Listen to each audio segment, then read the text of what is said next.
Dear students, today we are going to discuss about the skills are in required for the social group work and the group worker, because skills are most essential for the work and effectively and actively for the development of the group. ವೃಂದಗತ ಸಮಾಜ ಕಾರ್ಯಕರ್ತನಿಗೆ ಅವಶ್ಯಕವಾಗಿರುವಂತಹ ಒಂದು ಕೌಶಲ್ಯಗಳು ಯಾವುವು ಅನ್ನುವಂಥದ್ದನ್ನು ನಾವು ಈಗ ಚರ್ಚೆ ಮಾಡೋಣ.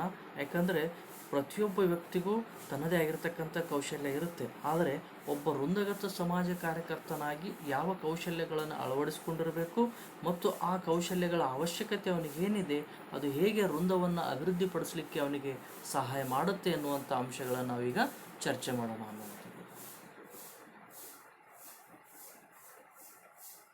So, introduction. In general sense, skills means the capacity of perform activities. In a common sense, we are all know about the what is skill. Skill means the capacity or ability of the person to perform some activities in a given task. That is called skill. If doesn't have ability or skill to capacity to perform the activities, or he or she doesn't have a skill. That's meaning of the skill. And according to Webster dictionary, what defines the skill? Skill is a knowledge of and expertise in execution and performance, right? Skill, what it defines according to Webster dictionary means it is a knowledge of and expertise in the execution and performance, whatever the activity given to the person that has to be execute and performance, the that activity execution and performance knowledge and expertness is have been in the person that says he have a skill. Skill means knowledge and expertise in particular program or activity execution and the performance. So what tracker says? Tracker defines skill as a skill is the capacity to apply knowledge and understanding to given situation. Whatever the situation will come in our life or any situation, we have to apply the knowledge and understanding the situation. That capacity has have the person, that is called skill. ಕೌಶಲ್ಯ ಅಂದರೆ ಏನು ಸಾಮಾನ್ಯ ಅರ್ಥದಲ್ಲಿ ನಾವು ತಿಳ್ಕೋದಾದರೆ, ಕೌಶಲ್ಯ ಅಂದರೆ ಚಟುವಟಿಕೆಗಳನ್ನು ನಿರ್ವಹಿಸುವ ಸಾಮರ್ಥ್ಯ. ಯಾವ ಒಬ್ಬ ವ್ಯಕ್ತಿಗೆ ತನ್ನ ಜೀವನದಲ್ಲಿ ನಿರ್ವಹಿಸಬೇಕಾದ ಕಾರ್ಯಗಳು ಚಟುವಟಿಕೆಗಳನ್ನು ಅದನ್ನು ಸರಿಯಾಗಿ ನಿಭಾಯಿಸುವಂಥ ಸಾಮರ್ಥ್ಯ ಇದೆ ಅಂತಂದಾಗ ಅದನ್ನು ನಾವು ಇಲ್ಲೇನಂತ ಕರಿತೀವಿ, ಕೌಶಲ್ಯ ಅಂತ ಕರಿತೀವಿ. ಅದನ್ನೇ ವೆಬ್ಸ್ಟರ್ ನಿಘಂಟು ಏನು ಹೇಳುತ್ತೆ? ವ್ಯಕ್ತಿ ತನ್ನ ಜೀವಿತದಲ್ಲಿ ಒಂದು ತನ್ನ ಕಾರ್ಯಕ್ಷಮತೆಯಲ್ಲಿ ಜ್ಞಾನ ಮತ್ತು ಪರಿಣಿತಿಯನ್ನು ವ್ಯಾಖ್ಯಾನಿಸ್ತದೆ ಅನ್ನುವಂಥದ್ದು. ಏನು ಹೇಳುತ್ತೆ? ಸೊ ಒಂದು ಕಾರ್ಯಕ್ಷಮತೆಯನ್ನು ಮತ್ತು ಪರ್ಫಾರ್ಮೆನ್ಸನ್ನು ಕೊಡಲಿಕ್ಕೆ ಅವನಿಗೆ ಇರುವಂತಹ ಒಂದು ಜ್ಞಾನ ಮತ್ತು ಪರಿಣಿತಿ ಏನಿರುತ್ತಲ್ಲ, ಸೊ ಅದನ್ನು ನಾವಿಲ್ಲಿ ಅಂತ ಕರಿತೀವಿ, ಕೌಶಲ್ಯ ಅಂತ ಕರಿತೀವಿ. ಒಂದು ಕೊಟ್ಟಿರುವಂಥ ಕಾರ್ಯವನ್ನು ಸರಿಯಾಗಿ ಅನುಷ್ಠಾನ ಮಾಡುವಂಥದ್ದು ಮತ್ತು ಅದನ್ನು ಒಂದು ಕಾರ್ಯಕ್ಷಮತೆಯ ಮೂಲಕ ಪ್ರದರ್ಶನ ಮಾಡುವಂಥ ಒಂದು ಜ್ಞಾನ ಮತ್ತು ಪರಿಣಿತಿ ಇದ್ದರೆ ಅದನ್ನು ಕೌಶಲ್ಯ ಅಂತೀವಿ ಅಂತ ವೆಬ್ಸ್ಟರ್ ನಿಘಂಟು ಹೇಳುತ್ತೆ. ಇನ್ನು ಟ್ರೆಕ್ಕರ್ ಏನು ಹೇಳ್ತಾರೆ? ಟ್ರೆಕ್ಕರ್ ಅವ್ರ ಪ್ರಕಾರ ಕೌಶಲ್ಯ ಅಂದರೆ ಕೌಶಲ್ಯವು ನಿರ್ದಿಷ್ಟ ಸನ್ನಿವೇಶಕ್ಕೆ ಜ್ಞಾನ ಮತ್ತು ತಿಳುವಳಿಕೆಯನ್ನು ಅನ್ವಯಿಸುವ ಸಾಮರ್ಥ್ಯ ಅಂತ ವ್ಯಾಖ್ಯಾನಿಸ್ತಾರೆ. ಒಂದು ನಿರ್ದಿಷ್ಟ ಸನ್ನಿವೇಶ ನಮ್ಮ ಜೀವನದಲ್ಲಿ ಬಂದೇ ಬರುತ್ತೆ. ಯಾವುದೇ ಸನ್ನಿವೇಶದಲ್ಲಿ ನನ್ನ ಜ್ಞಾನ ಮತ್ತು ತಿಳುವಳಿಕೆ ಅಥವಾ ಅರ್ಥೈಸಿಕೊಳ್ಳುವಿಕೆಯನ್ನು ಅನ್ವಯಿಸುವ ಒಂದು ಸಾಮರ್ಥ್ಯ ನನ್ನಲ್ಲಿತ್ತು ಅಂದರೆ ಆ ನಿರ್ದಿಷ್ಟ ಸನ್ನಿವೇಶದಲ್ಲಿ ನಾನು ಅದನ್ನು ಬಳಕೆ ಮಾಡಿಕೊಂಡ್ರೆ ಅವನಲ್ಲಿ ಕೌಶಲ್ಯಗಳಿವೆ ಅಂತ ನಾವು ಭಾವಿಸ್ತೀವಿ. ಇದನ್ನು ನಾವು ಕೌಶಲ್ಯ ಅಂತ ಕರಿತೀವಿ. So according to Philip, so what are the skills social group work should be have or required for the social group work? The skill in using agency function. So when the group worker is working in the agency, what are the skill should be have? The first is the intake process. While you are working in the agency, you should have the intake process, that skill should be have with the group worker. The connecting the group with the agency. Next skill is, after the intaking the client or the group member into the agency, next step is, or next skill is, he has to connect the group with the agency, right? So if he is not connecting with the agency, so how to connect with the agency group, that is most important skill. Then serving the individual through the group work process, right? So in through the agency, he has to serve the individual in a group work process. That is the most important skill. Working with the individual outside the group of meetings, right? In the outside of the group meetings also, he has to have a skill of working with the individual. And while working in the agency, he should have the referral process skill, because some person need other expertise or other problems. At the time, the worker should be have a referral processes skill to provide the services to the client or the group member.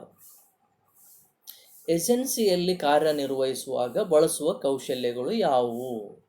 ಮೊದಲಿಗೆ ನಾವು ಸೇವನೆ ಪ್ರಕ್ರಿಯೆ ಅಂತ, ಇಲ್ಲಿ ಕನ್ನಡದಲ್ಲಿ ತಪ್ಪಾಗಿ, ಇಲ್ಲಿ intake process ಅಂತ ಕರಿತೀವಿ, ಅಂದರೆ ಸ್ವೀಕರಿಸುವ ಒಂದು ಪ್ರಕ್ರಿಯೆ. ಬಂದಂಥ ಅರ್ತಿಯನ್ನು ಹೇಗೆ ನೀವು ಸ್ವೀಕರಿಸ್ತೀರಿ ಅನ್ನುವಂಥದ್ದು ಇಲ್ಲಿ ಅತ್ಯಂತ ಪ್ರಮುಖವಾಗಿರ್ತಕ್ಕಂಥದ್ದಾಗಿರ್ತದೆ. ಓಕೆ, ಸೊ ಬಂದಾಗ ಅವನಿಗೆ ಸರಿಯಾಗಿ ಮಾತನಾಡಿಸಿ, ಏನು ಸಮಸ್ಯೆ ಇದೆ ಏನು ಅನ್ನುವಂಥದ್ದನ್ನು ಕೇಳಿಕೊಂಡು ನಾವು ಅವರನ್ನು ಒಂದು ನಮ್ಮ ಸಂಸ್ಥೆಗೆ ಸ್ವೀಕಾರ ಮಾಡ್ಕೊಳ್ತಕ್ಕಂಥದ್ದನ್ನು ನಾವು ಸ್ವೀಕಾರ ತತ್ವ ಅಂತ ಕರಿತೀವಿ, ಅಥವಾ ಸ್ವೀಕಾರ ಪ್ರಕ್ರಿಯೆ ಅಂತ ಕರಿತೀವಿ. ಎರಡನೇ ಒಂದು ಕೌಶಲ್ಯ ಏನು ಅಂದರೆ, ಏಜೆನ್ಸಿಯೊಂದಿಗೆ ಗುಂಪನ್ನು ಸಂಪರ್ಕಕ್ಕೆ ತರುವಂಥದ್ದು. ಈಗ ಏಜೆನ್ಸಿ ಇರ್ತದೆ, ಸೊ ಇಲ್ಲಿ ನಾವು ಏನು ಮಾಡಬೇಕಾಗುತ್ತೆ, ಗುಂಪನ್ನು ನಾವು ರಚನೆ ಮಾಡಿರ್ತೀವಿ, ಏಜೆನ್ಸಿ ಮತ್ತು ಗುಂಪಿಗೆ ಪರಿಚಯ ಮಾಡಿ ಅದರ ಸಂಪರ್ಕವನ್ನು ಕಲಿಸುವ ಕೆಲಸ ನಮ್ಮದು ಮಾಡಬೇಕಾಗುತ್ತೆ. ಇನ್ನೇನೆಂದರೆ, ಗುಂಪು ಕೆಲಸದ ಪ್ರಕ್ರಿಯೆ ಮೂಲಕ ವ್ಯಕ್ತಿಗೆ ಸೇವೆಯನ್ನು ತಲುಪಿಸೋದು. ಸೊ ಗ್ರೂಪಿಗೆ ನಾವು ಸರ್ವಿಸಸ್ ಕೊಡ್ತೀವಲ್ಲ, ಆ ಸರ್ವಿಸಸ್ ಮುಖಾಂತರ ನಾವು ವ್ಯಕ್ತಿಗೆ ಸರ್ವಿಸಸ್ ಕೊಡ್ತಾ ಇರ್ತೀವಿ. ಸೊ ಆ ಒಂದು ಕೌಶಲ್ಯ ಹೇಗೆ ಪ್ರತಿಯೊಬ್ಬ ವ್ಯಕ್ತಿಗೂ ಸೇವೆಗಳನ್ನು ತಲುಪುವಂತೆ ಗುಂಪು ಕೆಲಸ ಪ್ರಕ್ರಿಯೆ ಮೂಲಕ ಮಾಡಬೇಕನ್ನೋದು ಇಲ್ಲಿ ಆ ಒಂದು ಕೌಶಲ್ಯ ಅಳವಡಿಸ್ಕೊಳ್ಬೇಕಾಗತ್ತೆ. ಸಭೆಗಳ ಗುಂಪಿನ ಹೊರಗೆ ವ್ಯಕ್ತಿಯೊಂದಿಗೆ ಕೆಲಸ ಮಾಡುವುದು. ನಾವು ಗುಂಪು ಪ್ರಕ್ರಿಯೆಯಲ್ಲಿ ನಾವು ಅಧಿವೇಶನಗಳನ್ನು, ಸಭೆಗಳನ್ನು ನಡೆಸ್ತೀವಿ ಗುಂಪಿಗೆ. ಸೊ ಅದರ ಹೊರತಾಗಿಯೂ ಕೂಡ ನಾವು ಹೊರಗೆ ವ್ಯಕ್ತಿಯೊಂದಿಗೆ ನಾವು ಕೆಲಸ ಮಾಡಬೇಕಾಗುತ್ತೆ. ಯಾಕಂದರೆ ಅವನನ್ನು ನಾವು ಅಭಿವೃದ್ಧಿ ಮಾಡಲಿಕ್ಕೆ ಮತ್ತು ಅವನ ಪ್ರೋಗ್ರೆಸ್ಸನ್ನು ಅಸೆಸ್ಮೆಂಟ್ ಮಾಡಲಿಕ್ಕೆ. ಸಂಸ್ಥೆಯಲ್ಲಿ ಕಾರ್ಯನಿರ್ವಹಿಸುವಾಗ ಇರುವಂಥ 5ನೇ ಕೌಶಲ್ಯ ಏನಂದರೆ ಉಲ್ಲೇಖಿತ ಪ್ರಕ್ರಿಯೆ, ಅಂದರೆ ರೆಫರೆನ್ಸ್ ಅಂತ ಕರಿತೀವಿ. ಈಗ ಆ ಬಂದಿರ್ತವಂಥ ಅರ್ತಿ ಅಥವಾ ಸದಸ್ಯನಿಗೆ ಯಾವುದಾದ್ರೂ ಇತರೆ ಸಮಸ್ಯೆಗಳಿದ್ದರೆ ಅಥವಾ ಹೆಚ್ಚಿನ ಪರಿಣಿತಿ ಜ್ಞಾನ ಏನಾದರೂ ಬೇಕಾಗಿದ್ದರೆ ಬೇರೆ ಸಂಸ್ಥೆಗೆ ಅವರನ್ನು ನಾವು ರೆಫರ್ ಮಾಡುವಂಥ ಒಂದು ಪ್ರಕ್ರಿಯೆ ಕೂಡ ಕಾರ್ಯಕರ್ತನಿಗೆ ಗೊತ್ತಿರಬೇಕು ಅನ್ನುವಂಥದ್ದು. Next, second type of skill is skill in communication of feelings, right? You should have a skill in communication of feelings. Whatever the feelings has been carried, human beings, that should be communicate with the others. That skill should be have a group work, that is the workers feeling. As a human being, worker should have some feelings. That feeling should be communicate with the group and the agency. The group members feelings, right? Through the communication, he has to understand the feelings of the group members, right? If he doesn't understand the feelings of the group members, that skill doesn't have, it doesn't mean you are working properly. Okay, therefore we should have a understand the members feeling through the communication. And next skill is group feelings, right? The overall group feeling should has to understand that skill has also be in the group work. ಎರಡನೇ ಒಂದು ರೀತಿಯ ಕೌಶಲ್ಯಗಳು ಯಾವುವು ಅಂದರೆ ಭಾವನೆಗಳ ಸಂವಹನದ ಕೌಶಲ್ಯ ಅಂತ ಕರಿತೀವಿ. ಪ್ರತಿಯೊಬ್ಬ ವ್ಯಕ್ತಿಯು ಭಾವನೆಗಳನ್ನು ಹೊಂದಿರ್ತಾನೆ, ಭಾವಜೀವಿಯಾಗಿದ್ದಾನೆ. ಹಾಗಾಗಿ ಅವನಿಗೆ ಇರುವಂತಹ ಒಂದು ಭಾವನೆಗಳನ್ನು ಸಂವಹನದ ಮೂಲಕ ಹೇಗೆ ವ್ಯಕ್ತಪಡಿಸಬೇಕು ಅನ್ನುವಂಥ ಒಂದು ಕೌಶಲ್ಯ, ಹಾಗೂ ಆ ಸಂವಹನದ ಮೂಲಕ ಹೇಗೆ ಬೇರೆಯವರ ಭಾವನೆಗಳನ್ನು ಅರ್ಥ ಮಾಡಿಕೊಳ್ಳಬೇಕೆನ್ನುವ ಕೌಶಲ್ಯ ಕಾರ್ಯಕರ್ತನ ಹತ್ರ ಇರಬೇಕಾಗತ್ತೆ. ಸೊ ಇಲ್ಲಿ ಮೊದಲನೇ ಒಂದು ಕೌಶಲ್ಯ ಏನು ಅಂತಂದರೆ ಕಾರ್ಯಕರ್ತನ ಭಾವನೆಗಳು. ವೃಂದಗತ ಸಮಾಜ ಕಾರ್ಯಕರ್ತನು ಒಬ್ಬ ಮಾನವ ಅಥವಾ ಮನುಷ್ಯ ಆಗಿರೋದ್ರಿಂದ ಅವನಿಗೂ ಕೂಡ ತನ್ನದೇ ಆಗಿರತಕ್ಕಂಥ ಭಾವನೆಗಳಿರ್ತವೆ. ಆ ಭಾವನೆಗಳನ್ನು ಇಲ್ಲಿ ಸಂವಹನದ ಮೂಲಕ ಅವನು ವ್ಯಕ್ತಪಡಿಸ್ತಕ್ಕಂಥ ಮತ್ತು ಅವುಗಳನ್ನು ಸರಿಯಾದ ರೀತಿಯಲ್ಲಿ ಸದಸ್ಯರಿಗಿರ್ಬೋದು ಮತ್ತು ಸಂಸ್ಥೆಗೆ ತಲುಪಿಸುವ ಒಂದು ಕಾರ್ಯ ಸಂವಹನದ ಮೂಲಕ ಮಾಡುವ ಕೌಶಲ್ಯ ಹೊಂದಿರಬೇಕು ಅನ್ನುವಂಥದ್ದು. ಜೊತೆಗೆ ಗುಂಪಿನ ಸದಸ್ಯರ ಭಾವನೆಗಳನ್ನು ಕೂಡ ಅರ್ಥೈಸಿಕೊಳ್ಳುವಂತಹ ಕೌಶಲ್ಯ ವೃಂದಗತ ಸಮಾಜ ಕಾರ್ಯಕರ್ತ ಹೊಂದಿರಬೇಕು. ಗುಂಪಿನ ಸದಸ್ಯರ ಭಾವನೆಗಳಲ್ಲದೆ ಒಟ್ಟಾರೆ ಗುಂಪು ಯಾವ ಭಾವನೆಯನ್ನು ಹೊಂದಿದೆ ಅದನ್ನು ಅರ್ಥೈಸಿಕೊಳ್ಳುವಂತಹ ಒಂದು ಕೌಶಲ್ಯ ವೃಂದಗತ ಸಮಾಜ ಕಾರ್ಯಕರ್ತನಿಗೆ ಇರಬೇಕು. Then third type of skill is using the reality of the present, right? So you should understand the what reality at present is there, that should be understand, that is most important skill should have a group worker. ವರ್ತಮಾನದ ವಾಸ್ತವತೆಯನ್ನು ಬಳಸುವ ಒಂದು ಕೌಶಲ್ಯ. ಈ ಪ್ರಸ್ತುತ ಪರಿಸ್ಥಿತಿಯಲ್ಲಿ ವಾಸ್ತವಾಂಶ ಏನಿದೆ ಅದನ್ನು ಅರ್ಥ ಮಾಡಿಕೊಂಡು ಬಳಸುವಂಥ ಒಂದು ಕೌಶಲ್ಯ ವೃಂದಗತ ಸಮಾಜ ಕಾರ್ಯಕರ್ತನಿಗೆ ಇರಬೇಕು. A skill in stimulating and using group relation, right? He should have a skill that is using group relations. When we constituted the group, formatted the group, there automatically develop some relations between the group members. That relation should be using skill should have, and stimulate that relation should be in the group. ಗುಂಪು ಸಂಬಂಧಗಳನ್ನು ಉತ್ತೇಜಿಸುವ ಮತ್ತು ಬಳಸುವ ಕೌಶಲ್ಯ ವೃಂದಗತ ಸಮಾಜ ಕಾರ್ಯಕರ್ತನಿಗಿರಬೇಕನ್ನುವಂಥ. ಯಾಕಂದರೆ ಒಂದು ಗುಂಪು ಅನ್ನುವಂಥ ರಚನೆ ಆದಮೇಲೆ ಅಲ್ಲಿ ಸಂಬಂಧಗಳು ಸಾಮಾನ್ಯವಾಗಿ ಹುಟ್ಕೊಳ್ತವೆ. ಆದರೆ ಹಾಗೆ ಆ ಸಂಬಂಧಗಳನ್ನು ಉತ್ತೇಜನೆ ಮಾಡ್ತಕ್ಕಂಥ ಒಂದು ಕೌಶಲ್ಯ, ಜೊತೆಗೆ ಅವುಗಳನ್ನು ಸರಿಯಾದ ರೀತಿಯಲ್ಲಿ ಬಳಸಿಕೊಳ್ಳುವ ಒಂದು ಕೌಶಲ್ಯ ಕೂಡ ವೃಂದಗತ ಸಮಾಜ ಕಾರ್ಯಕರ್ತನಿಗೆ ಇರಬೇಕು ಅನ್ನುವಂಥದ್ದು. These are the Phillips, according to Phillips, given the social group work skills. Now we are discuss about the tracker, right? HP Tracker has given some skills. Those are the basic skills of social group work. Skill in establishing purposeful relationship, right? The group worker should have the skill that is establishing purposeful relationship. So when the member come to the agency to enroll the group, at the time we should establish the purposeful relationship with the group member. ಮೊದಲನೇ ಒಂದು ಕೌಶಲ್ಯ tracker ಅವರ ಪ್ರಕಾರ ಏನಂದರೆ ಉದ್ದೇಶಪೂರ್ವಕ ಸಂಬಂಧವನ್ನು ಸ್ಥಾಪಿಸುವ ಕೌಶಲ್ಯ. ಯಾಕಂದರೆ ಯಾವುದೇ ಒಬ್ಬ ಸದಸ್ಯ ದಾಖಲಾತಿಯನ್ನು ಪಡ್ಕೊಳ್ಳಿಕ್ಕೆ ನಮ್ಮ ಗುಂಪಿಗೆ ಬಂದಿದ್ದಾನಂದರೆ ಆ ಸಂದರ್ಭದಲ್ಲಿ ಅವರ ಜೊತೆಯಲ್ಲಿ ಉದ್ದೇಶಪೂರ್ವಕ ಸಂಬಂಧ ಬೇಕಾಗುತ್ತೆ. ಏನು ಉದ್ದೇಶಪೂರ್ವಕ ಸಂಬಂಧ ಅಂದರೆ ಸದಸ್ಯ ಬಂದಿರುವ ಉದ್ದೇಶ ಏನು, ಗುಂಪು ರಚನೆ ಮಾಡುವ ಉದ್ದೇಶ ಏನಿದೆ, ಅದಕ್ಕೆ ಅನುಗುಣವಾದ ಸಂಬಂಧವಿರಬೇಕೇ ವಿನಃ ಯಾವುದೇ ವೈಯಕ್ತಿಕ ಸಂಬಂಧಗಳು ಇಲ್ಲಿ ಸ್ಥಾಪಿಸುವ ಅವಶ್ಯಕತೆ ಇರೋದಿಲ್ಲ. ಹಾಗಾಗಿ ಕೇವಲ ಆ ಉದ್ದೇಶಪೂರ್ವಕವಾಗಿರುವಂತಹ ಸಂಬಂಧವನ್ನು ಮಾತ್ರ ನಾನು ಅಲ್ಲಿ ಸ್ಥಾಪಿಸುವಂತಹ ಕೌಶಲ್ಯ ಇರಬೇಕು. The second skill is analyzing the group situation.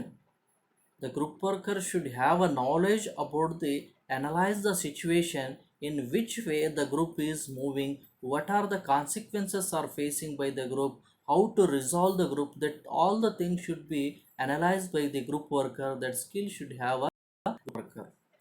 ಒಬ್ಬ ವೃಂದಗತ ಸಮಾಜ ಕಾರ್ಯಕರ್ತನಾಗಿ ಆತನಿಗೆ ವೃಂದದ ಒಂದು ಸ್ಥಿತಿ ಏನಿದೆ ಎನ್ನುವಂಥದ್ದನ್ನು ವಿಶ್ಲೇಷಣೆ ಮಾಡುವ ಕೌಶಲ್ಯ ಇರಬೇಕು.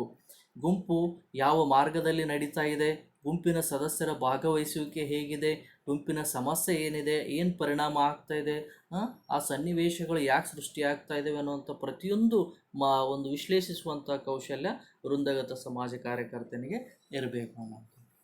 ಮೂರನೇ ಕೌಶಲ್ಯ ಏನು ಅಂದರೆ what is third skill? Skill in participation with the group, right? The group worker should be participate with the group because he is not a member of the group, but he has to participate with the group.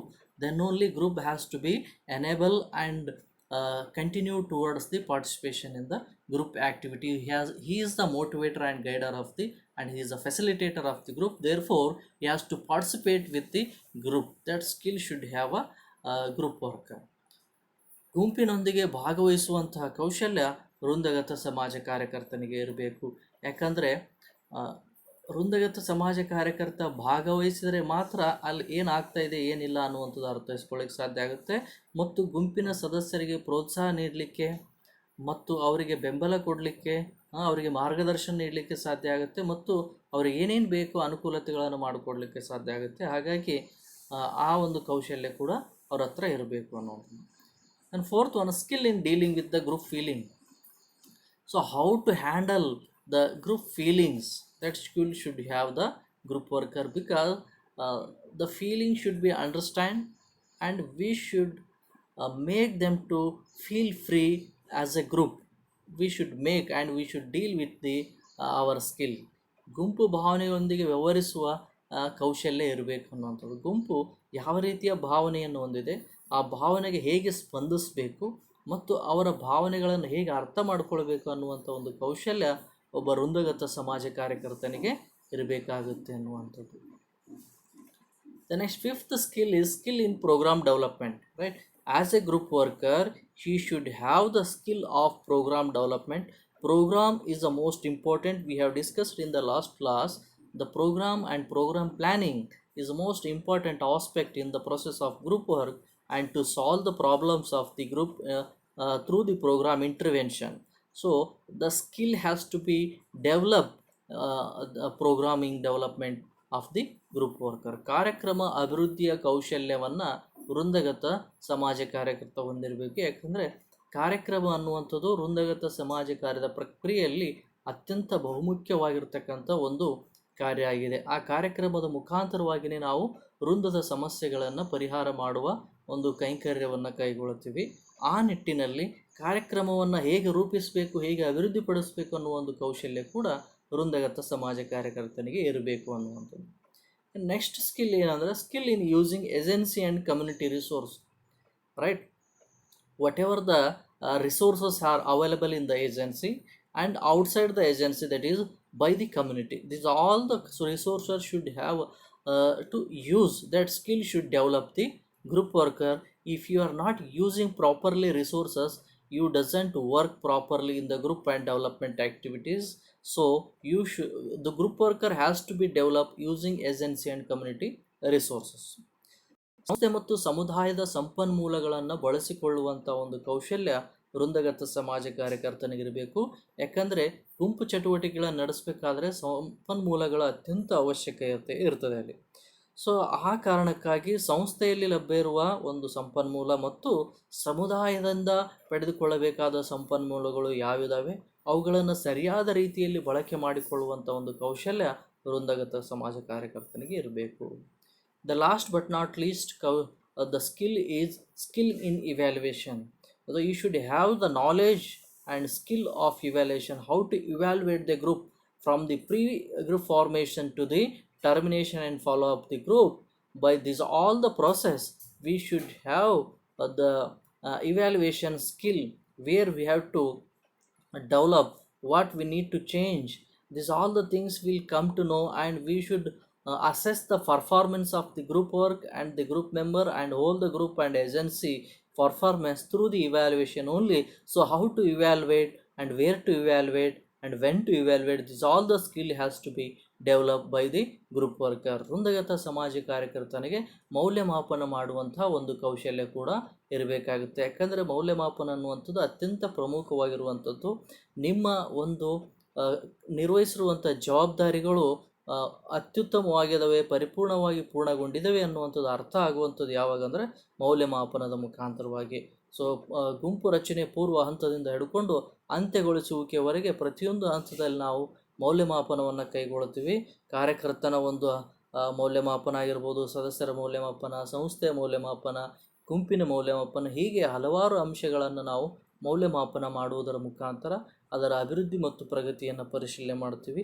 ಈ ಒಂದು ಕೌಶಲ್ಯ ಸಹ ವೃಂದಗತ ಸಮಾಜ ಕಾರ್ಯಕರ್ತನಿಗೆ ಇರಬೇಕಾಗುತ್ತೆ ಎನ್ನುವಂಥದ್ದು. Finally this all the references for the future reading and to understand more about the skills in group work to practise group work. ವೃಂದಗತ ಸಮಾಜ ಕಾರ್ಯವನ್ನು ಅಭ್ಯಾಸಿಸುವಿಕೆಯಲ್ಲಿ ಅತ್ಯಂತ ಪ್ರಮುಖವಾಗಿ ಅರ್ಥೈಸಿಕೊಳ್ಳಬೇಕಾಗಿರುವ ಕೌಶಲ್ಯಗಳು ಕುರಿತು ನಾವು ಈಗ ಚರ್ಚೆ ಮಾಡಿದ್ದೀವಿ. ಹೆಚ್ಚಿನ ಜ್ಞಾನ ಮತ್ತು ಮಾಹಿತಿಗಾಗಿ ಇಲ್ಲಿ ಉಲ್ಲೇಖಿಸಿರ್ತಕ್ಕಂತಹ ಒಂದು